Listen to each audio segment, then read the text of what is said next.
Hi, I'm Jill Baker. I'm an intervention specialist this year at Muncie Elementary in the Bakersfield City School District. I taught second grade most of my teaching career so far. I also taught fourth grade and had a lot of experience testing with the CST and the STAR test, and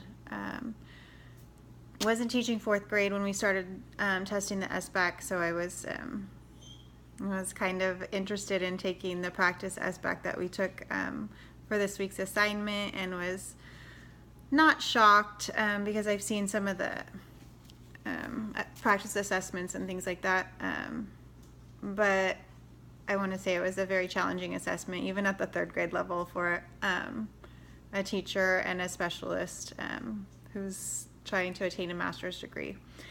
I was impressed with the rigor of the questions that the SBAC has in comparison to the CST and the STAR. I think that the direction that we're taking our students in this country is a positive one. I think that we're asking them to think critically, to solve problems rather than just to guess on answer sheets. I don't know if any of you have seen the video that's like, I pick C. And it does seem that we were teaching our students to just guess correctly, or to eliminate obviously wrong answers, test taking procedures, rather than communication and problem solving and critical thinking and that sort of thing. And so I think that's the direction that we're going, which is a positive one, and I think that is attributed to the Common Core state standards that we are using nowadays in public schools, especially in California. I'm going to attempt to synthesize the information that we've done so far in class, and I look forward to your comments and views on this video.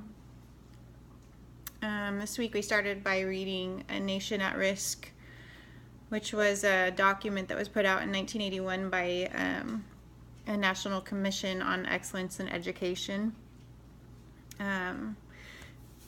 The commission was obviously unhappy with the state of education in our country, and in comparison to other countries around the world, didn't feel like we were doing enough to prepare our students to be successful in job markets and that sort of thing.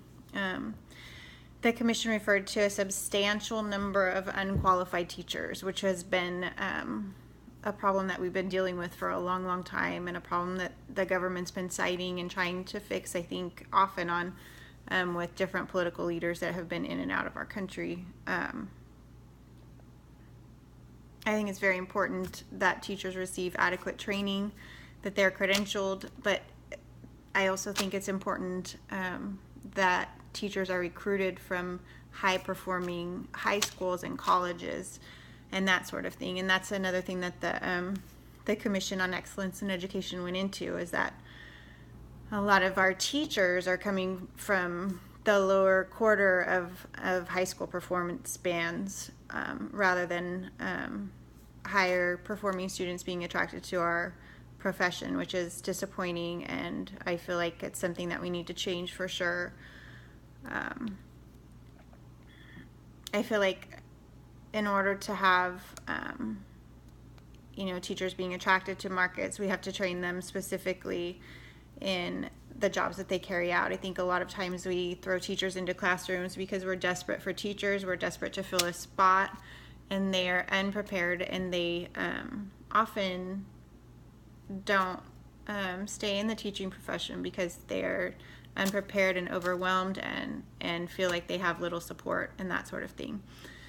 I also think that we don't pay teachers the amount that we pay, other professionals, doctors, lawyers, that sort of thing. So if you want to make the big money, you don't go into teaching, you go into something business related, or you go into the medical field, or you go into, being an attorney or something like that.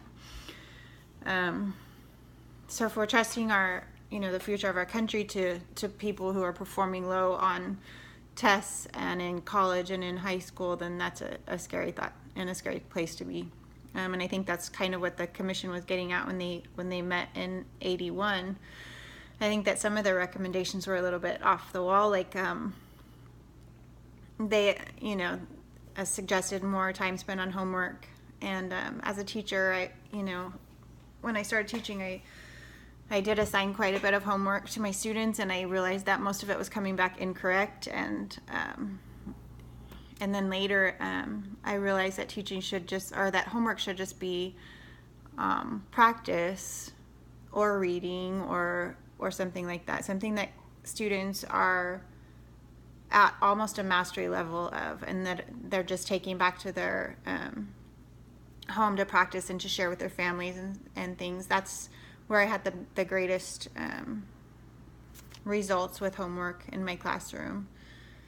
But I can see that they are, the commission, I think, was just trying to get families involved and to make school not just a school process, but a home process too. And I think that's very important, but it's not going to be accomplished by doing more homework wrong, So they also made specific recommendations about coursework in high school, especially math and science, which I think we're still on a big math science push, although our teachers sometimes is still a teacher issue.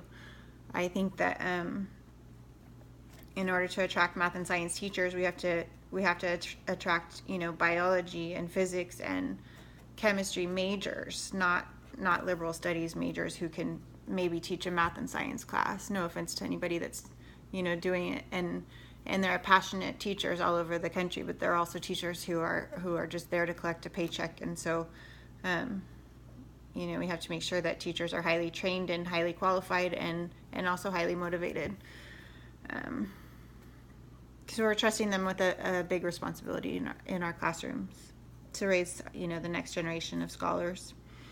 The commission also suggested an 11-month contract for teachers, which I think is a good idea.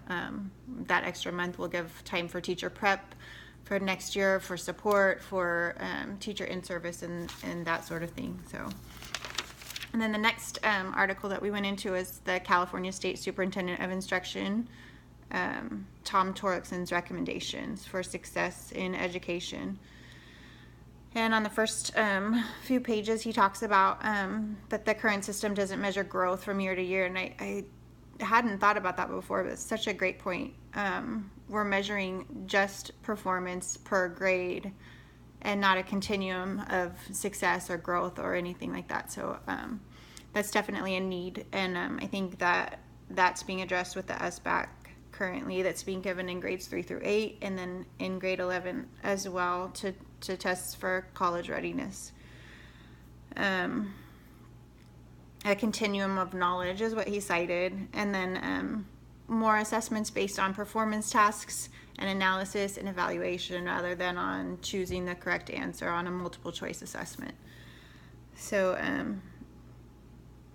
the superintendent also suggested, he made recommendations, 12 recommendations to improve the assessment continuum of our school systems in California and around the country. First, he wanted to suspend portions of the standardized test, the CST, the STAR, and then in 2014 he wanted to implement the SBAC in ELA and math. And then in grade 11, the SBAC was used as an indicator of college readiness, which I think is a great idea. Then he wanted to develop and administer science assessments. He wanted to invest in interim diagnostic and formative tools, and then look at alternatives to the CASE, which I know there's a lot of drama and argument about the validity of the CASE in high school for using it as a high school exit exam. And then number 12 was a continuous cycle of improvement and assessment. I think as teachers, per classroom, per district, per school site, we need to always be looking for ways to continue to improve not only our assessment, but our teaching. And we also need to look at what our assessment is for. And that's what the next article, Assessing Higher Order Thinking, was kind of all about, is that why are we giving these assessments? Are we giving them to show parents how their students are doing, or are we giving them to compare teacher performance, or are we actually giving them so that we know what to teach our students? And I think that should be the first goal in education, is that if we're giving an assessment, we have to actually be assessing something that is going to give us information on what we need to teach our students. So if students are performing low in an assessment, then we should use that information not to berate the teachers, but instead to use it as a teaching tool. Assessing higher order thinking also talked about that almost everything in life requires using knowledge, not just recalling it.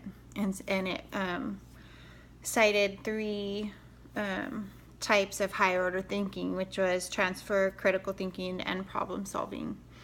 So, and I think that's the direction that we're going with things like math tasks in our classroom and problem solving. The practice aspect that we took, it was tough, but there's a lot of writing, there's a lot of analysis, a lot of evaluation, things like that that weren't previously on the CST. The CST had a lot of things like multiple choice and eliminating of wrong answers, and I think I already said a lot of this, but the ways that we're assessing our students now is changing, and I think they're becoming higher order tasks, so that students have to be technologically sound. They have to have some good technology skills before they're ready to take these tests, but also they have to have lots of practice with communicating with students, with peers, and also with teachers, with adults. They have to have success in writing and reading and synthesizing information, summarizing, evaluating, and analyzing, all of that. So, you know, it's not just a ABCD. Now it's like a complete the chart, or it's a write an essay that talks about the evidence that you see from this paragraph, or put the 2 paragraphs together and compare and contrast them. Those are the things that are going to help our students become leaders when they're going to seek jobs and to do you know, not just schoolwork, because I think before we were training our students to do well in school. Now we're training our students to do well in life. And I think that if we continue to go along this path, I think that we're going to produce people who are confident and who are equal across the states. Now that we have a Common Core, we're not teaching different things in Arkansas that we are in California. We're actually, you know, we have a common ground and common goals to strive for, and even with our English learners that we have a high percentage of in California, I think that those kids can be held to the same Common Core standards with just a lot of English push and a lot of language support and things like that we are doing, you know, in ALD and in small group instruction, RTI, that sort of thing. So I think the Common Core is going to be a good thing for teachers and for learners. Teachers are going to be pushed, because now we can't just sit back and let our kids struggle through a multiple choice test. We actually have to teach them skills and strategies to communicate with their peers, with their partners, with their teachers, with their co-workers, but in doing so, I think that we're producing a total learner and a total person rather than just a good student. So I think that's about it. But I've really enjoyed the class so far, and I want to say that I appreciate the rigor of this assignment. It was challenging, and I think it's something like this is going to be useful in my classroom as well. Maybe putting students in groups like this and using this sort of thing to see if they really know their stuff. So have a good night, and thank you for watching.